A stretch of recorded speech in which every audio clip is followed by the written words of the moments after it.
Well, for me, mine doesn't really have much to do with teaching. It has a lot to do with the theme this year. It was examining the E in TESOL. And I went to a few sessions that looked at, English as the world language and issues related to refugees. And so the two things that I want to look at. I'm particularly interested in this because, I like looking at languages and, well, especially dominant languages and how they affect minority languages. And so, when going to TESOL, I wasn't just thinking about English. There's so much focus on English. But I'm looking at, how the world is changing and how, Chinese is also becoming a very dominant language, and a lot of, minority languages are kind of dying out or overshadowed by Mandarin. So I just wanted to, make us all aware that it's not just English. There are many other languages that are very dominating. So there's two issues that I want to look at, defining native, what is native speaker, and the commodification of languages. So I guess we'll start with native speaker. This is quite complicated because, we always think it's so simple to, determine who's native and who's not native just by listening to them. And, students have a perception of, oh, are you a native speaking teacher? Even when, employers are hiring teachers, they say, okay, well, based on this, you're native or you're not native. And so there are a couple of problems, though, with the term native. So based on Katru's 3 circles, if I can remember correctly, they have the outer circle, the inner circle, and the expanding circle. And just very briefly, the inner circle, these are people from countries who, speak English as their native language. The outer circle, these are countries who have, who are from countries with more than one national language, and one of them being English, like countries like India and Singapore.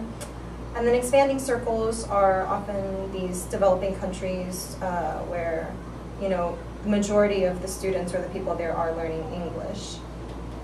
And so, based on this, he's trying to show us that there's a problem with the term native, because there's all these people who grow up speaking English, but might have an accent or have, a different, vocabulary for same ideas, but they grew up speaking English. So just because they have a different accent, does that make them non-native? But the last plenary speaker that I went to, Nero, she brought in another additional point to that. She said, it's not just those 3 circles, it's more than that. Then we have these creoles and pidgins, right? They're not really, if we look at English, right, are they really English? If I'm talking to Kim, she's from Jamaica, would I really understand everything that she's saying, right? To them, it's still English, and they are native speakers. And, but, we just have this perception, and we judge them based on how they sound. I mean, even between America and the UK, right? The UK say that we are not speaking the language properly, right? So what exactly is native and what is proper? And, this becomes a problem when we look at, am I more superior than you because I have this particular accent, or, I have, a lexicon that's different from yours, and then it leads to oftentimes discrimination, right? We talk about racial discrimination, there's sexism, ageism, all this, but then we don't really focus on discrimination based on language, which is something we should focus on. There's been many studies looking at how, there are different people with various accents calling into apartment complexes, inquiring about their availability, and, for people who have this, standard American English accent, they say, oh yes, we have rooms available, whereas, those who have some other, I don't know, African American accent, then, they say we have nothing available. Also, this gets into problems with hiring practice, especially, with ESL teachers. I think about this a lot because, you know, I've had problems with people who look at me and see that I'm Asian and they automatically assume that I don't speak English. And so, you know, this program is great because, you know, we have teachers from different countries with different accents, but, you know, I think most ESL programs out there don't embrace this kind of diversity. You know, they want everyone to be the same. So is this a problem when we're showing our students, you know, this is the best, this is, you know, your model, or are we trying to show them that there are different kinds of Englishes, you know, and it's okay to have an accent? So that's the first part, having to do with native. And the second part is commodification of English. We look at English and sometimes languages in general as money, right? If we don't have this language, we have nothing in life. My students in Tibet too, they said, you know, we can't waste our time learning English and even Tibetan, because if we don't know Mandarin, then we're going to get nowhere in life, right? So language is oftentimes viewed as, again, you know, power, and it gives you hope in life, depending on what languages you speak. That's why so many people are learning English, because they want a better life. So, you know, English does a lot of good for people. You know, people who are out there protesting, you've seen in the Middle East, even, you know, in parts of Asia, they oftentimes use English to reach out to the world.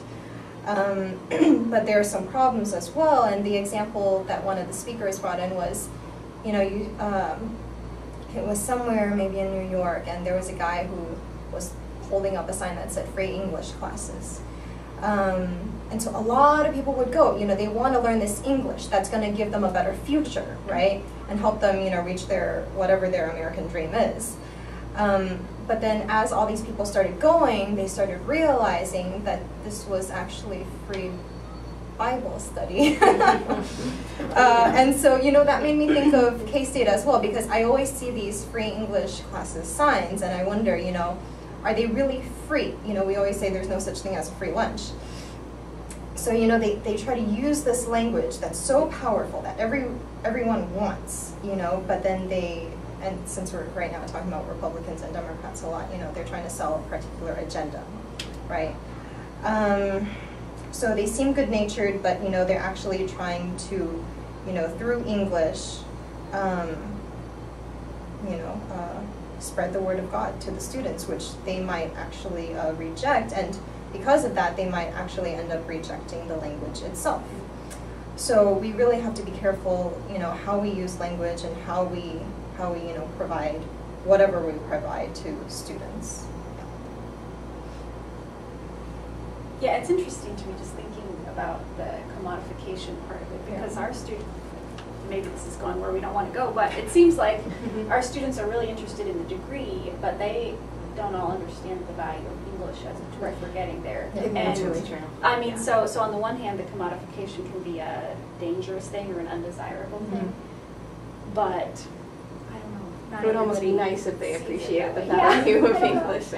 And I also, Walt Wolfram's, is that his name, talk was kind of on the same thing, and he was talking about the Southern variety of English, and so even it's not even just different languages necessarily, but even within English, you know, there's privileged varieties and others. So. And I had a quote from Pennycook. I think that she said, one of his was, we should do away with the distinction between native and non-native. But he also said, those of us who know English have a financial resource, while those who want to learn English face a financial burden, which is an interesting way to put it. Sometimes I have this problem with my students because I want to tell them that it's okay, you know, if you're not completely fluent in English, and you know, there are different varieties, but then we are preparing them for, you know, university, and so they need our, you know, standard American English in order to succeed. So then it depends on the context a lot. I know, I feel like that's the problem. It's like I really appreciate a lot of these ideas, but then practically in the real world, I don't know that they really work, because university professors haven't been told this stuff, and so they have certain expectations. And there is discrimination, and there's we can't really do that much about it. Yeah, we can't eliminate discrimination. Yeah. So. And I mean, if they're hoping to, you know, publish eventually or compete in a global business environment, you know, that the type of English they use will be important. So Yeah. maybe just teaching them to function in their different varieties. Yeah.